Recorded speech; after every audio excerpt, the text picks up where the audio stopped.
Dito naman. Ay, pero ang ganda ng suot naman ni Kiko. Palakpakan naman po natin. Grabe. Then, bakit ba yung song na yun, Kiko? Ang sakit naman ng mga songs na kanyang ebuhan dito. Siyempre kasi, dapat maramdaman tayo ng audiences. Tsaka For ba, sure. hindi naman relevant din sa nararamdaman mo talagang totoo. Ang inspirasyon Ano na ata. pangalan niya? Ano pangalan niya? Exit mo na ako ha? Okay, maraming salamat. Ayun po. Ano po yun? Alam sila dito. Ano po pangalan? Bakit cheese pa yun?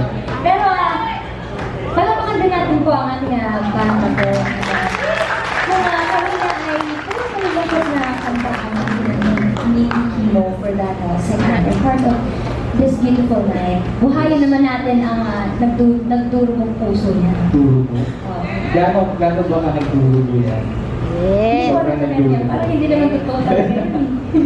Pero our next song is an original song recorded by Mr. Ding Dong Manzado and Miss Jessie Saragosa in 2017. It's called Panghabang Buhay, and it's about a man's undying love for his wife.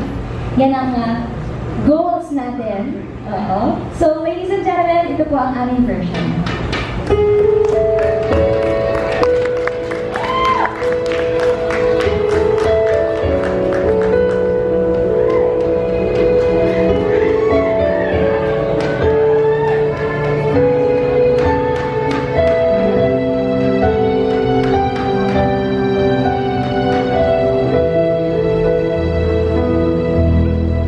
Kahit na marami ka,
so sure, pang habang buhay din po yung pagmamahal ninyo